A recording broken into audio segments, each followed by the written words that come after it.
10 नेता जिन्होंने राहुल गांधी का साथ दिया और पछताए। लेकिन असली सवाल यह नहीं कि वो क्यों गए, असली सवाल यह है कि जाते वक्त उन्होंने क्या कहा।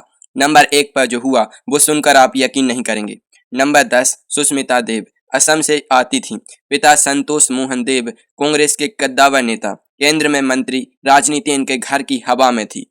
राहुल गांधी ने इन्हें अखिल भारतीय महिला कांग्रेस की अध्यक्ष बनाया। देश भर की करोड़ों महिलाओं का प्रतिनिधित्व, यह कोई छोटा काम नहीं था। लेकिन अगस्त 2021 में उन्होंने चुपचाप इस्तीफा दे दिया। न शोर न नाराजगी, बस एक चिट्ठी और अलविदा। अब सुनिए ट्विस्ट, वो गई कहाँ? ममता बनर्जी की तृणमूल कांग्रेस में। यानी कांग्रेस नाम नहीं छोड़ा, बस राहुल वाली कांग्रेस छोड़ दी। बड़ा दिल है। और फिर जो हुआ वो और मजेदार है। तृणमूल ने उन्हें राज्यसभा भेज दिया। जो सम्मान कांग्रेस ने सालों में नहीं दिया, ममता दीदी ने महीनों में दे दिया। लेकिन रुकिए, नंबर 9 की कहानी इससे भी हैरान करने वाली है। उन नेता को राहुल गांधी ने खुद हाथ थामकर पार्टी में लाए थे। और फिर जो हुआ। नंबर 9, अल्पेश ठाकुर। 2017 गुजरात चुनाव। राहुल गांधी की नई रणनीति, पिछड़े वर्ग को साधो। और इसके लिए उन्होंने चुना अल्पेश ठाकुर को। पूरी मीडिया के सामने बड़ी धूमधाम से हाथ मिलाकर स्वागत किया। अल्पेश ने राधनपुर सीट से चुनाव जीता भी, लेकिन गुजरात में कांग्रेस को एक असली जमीनी चेहरा मिल गया। लेकिन 2019 आया और अल्पेश ने पार्टी छोड़ दी, सीधे भाजपा में। ट्विस्ट सुनिए, उन्होंने आरोप लगाया कि कांग्रेस के बड़े नेता उनसे ठीक से बात तक नहीं कहते थे। खुद बुलाओ, खुद अपमान करो, इसे कहते हैं कांग्रेस की असली मेहमान नवाजी। और सबसे मजेदार बात, राहुल गांधी ने जिसे गुजरात जीतने के लिए लाए थे, वो नेता आखिरकार भाजपा की टिकट पर 2022 में गुजरात में जीता। यानी राहुल गांधी का गुजरात प्लान आखिरकार भाजपा के काम आया। आगे नंबर 8, इस नेता ने तो चुनाव से ठीक पहले। Number 8, RPN Singh. जनवरी 2022 उत्तर प्रदेश में चुनाव की घोषणा होने वाली थी। कांग्रेस की बैठकें हो रही थीं। प्रियंका गांधी यूपी में जमीन तैयार कर रही थी और ठीक उसी वक्त आरपीएन सिंह ने इस्तीफा दे दिया। ये कोई आम नेता नहीं थे, पडरौना से थे, कुशवाहा समाज के बड़े चेहरे, मनमोहन सरकार में राज्य मंत्री। और सबसे अहम बात, राहुल गांधी के निजी दोस्त, करीबी, भरोसेमंद। जिस दिन उन्होंने इस्तीफा दिया उस दिन कांग्रेस में उनकी सदस्यता के पूरे 31 साल हो चुके थे। 31 साल की वफादारी एक झटके में खत्म। अगर यह विवाह होता तो लोग रो रहे होते, यहाँ लोग हंस रहे थे। और सबसे बड़ा तमाशा, जो कांग्रेस ने 31 साल में नहीं दिया, भाजपा ने कुछ ही महीनों में दे दिया। नंबर 7 पर उस नेता की बारी है जिन्हें राहुल गांधी ने यूपी में ब्राह्मण वोट साधने का जिम्मा दिया था। और जो हुआ वो सुनकर। नंबर 7, जितेंद्र प्रसाद। उत्तर प्रदेश और ब्राह्मण वोट, यह कांग्रेस की पुरानी परेशानी रही है और राहुल गांधी का हल था जितेंद्र प्रसाद। पिता जितेंद्र प्रसाद राजीव गांधी के करीबी, कांग्रेस के वरिष्ठ नेता। जितेंद्र युवा कांग्रेस से उठे, केंद्र में राज्य मंत्री बने, राहुल की टीम का अहम चेहरा। जून 2021 में उन्होंने कांग्रेस छोड़ दी, सीधे भाजपा में। जाते जाते उन्होंने एक बात कही जो बहुत मायने रखती है। उन्होंने कहा, कांग्रेस में बैठकें होती हैं, फैसले नहीं। यानी इतने साल में जितेंद्र जी को मिला क्या? मीटिंगों का अनुभव। और देखिए कांग्रेस और भाजपा का फर्क। भाजपा में आते ही उन्हें उत्तर प्रदेश सरकार में कैबिनेट मंत्री बना दिया गया। योगी जी ने देर नहीं लगाई, जो सालों में नहीं मिला वो हफ्तों में मिल गया। यह कोई संयोग नहीं, यह एक पैटर्न है। अब नंबर 6, पंजाब के उस नेता की कहानी जिन्होंने 2017 में अकेले दम पर कांग्रेस को पंजाब दिलाया और जिनके साथ बाद में जो हुआ। Number 6, captain Amarinder Singh. 2017 पंजाब विधानसभा चुनाव, कांग्रेस ने 77 सीटें जीती। पूरे देश में जश्न था और इस जीत का सारा श्रेय एक इंसान को था, कैप्टन अमरिंदर सिंह। पूर्व सैन्य अधिकारी, पंजाब के महाराजा, गांधी परिवार के पुराने साथी। उस वक्त राहुल गांधी मुस्कुरा रहे थे, लेकिन 2021 आया और हाईकमान ने नवजोत सिंह सिद्धू को पंजाब कांग्रेस का अध्यक्ष बना दिया। वो सिद्धू जिनसे कैप्टन की जमीन आसमान से भी नहीं बनती थी। कैप्टन ने एक इंटरव्यू में साफ कहा, राहुल गांधी को अभी बहुत कुछ सीखना है। यह किसी विरोधी ने नहीं कहा, यह उस इंसान ने कहा जिसने दशकों तक गांधी परिवार का साथ दिया। सितंबर 2021 में कैप्टन ने इस्तीफा दिया, नई पार्टी बनाई, फिर भाजपा के साथ मिल गए।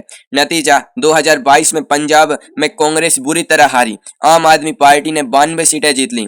जिस पंजाब को कैप्टन ने जिताया था उसी को हटाकर वो पंजाब गंवा दिया। नंबर 5, गुलाम नबी आजाद। कांग्रेस में कुछ नेता होते हैं जो पार्टी नहीं छोड़ते, पार्टी उन्हें छोड़ देती है। गुलाम नबी आजाद उन्हीं में से एक हैं। जम्मू कश्मीर से थे, दशकों तक गांधी परिवार की सेवा की, केंद्र में मंत्री, राज्यसभा में नेता प्रतिपक्ष।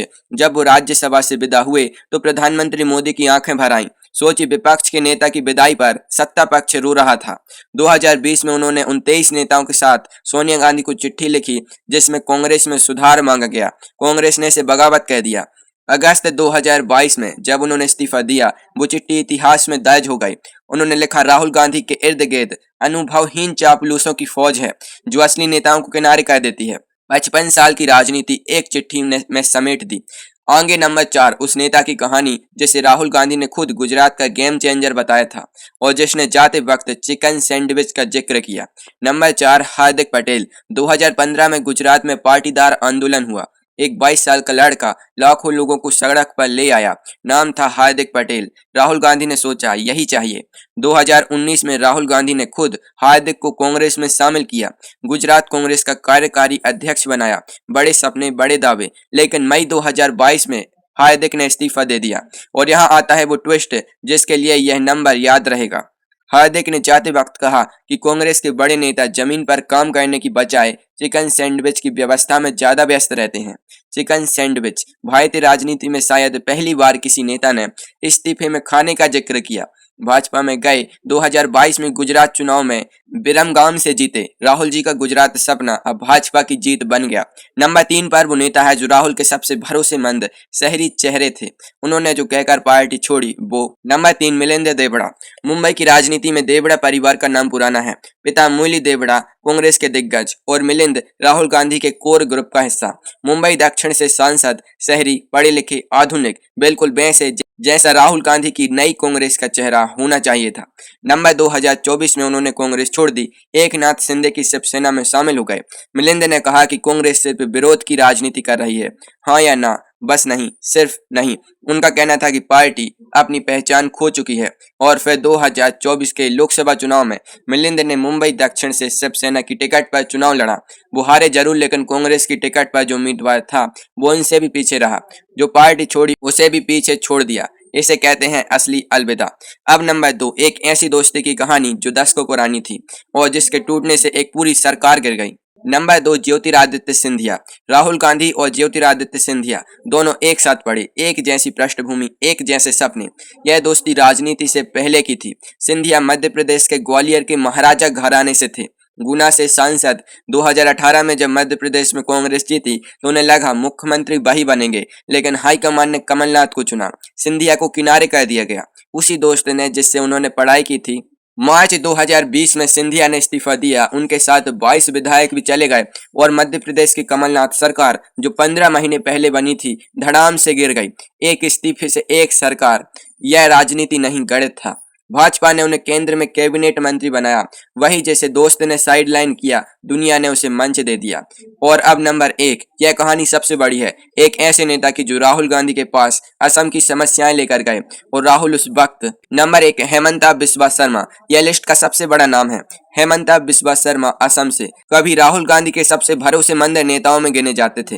पूर्वोत्तर में कांग्रेस की जान थे। पार्टी में सब जानते थे असम को संभालना है तो हेमंता को संभालो। लेकिन एक दिन उन्होंने राहुल गांधी से मिलने का वक्त मांगा। असम के मुद्दे पर जरूरी मामले थे और जब वो मिलने गए, ट्विस्ट यहाँ है। हेमंता ने बाद में दावा किया कि राहुल गांधी उस वक्त अपने पालतू कुत्ते पीडी के साथ खेल रहे थे। असम के मुद्दे बाद में, पीडी पहले। इस एक किस्से ने पूरी कहानी बदल दी। 2015 में हेमंता ने कांग्रेस छोड़ी, भाजपा में गए और फिर उन्होंने जो किया वो देखने लायक था। 2016-2021 असम में भाजपा को जिताया। 2021 में खुद मुख्यमंत्री बने। आज पूर्वोत्तर में भाजपा की पूरी रणनीति इन्हीं के इर्द गिर्द घूमती है। जिस असम को कांग्रेस समझ नहीं पाई, उसी असम का राजा आज हेमंता है।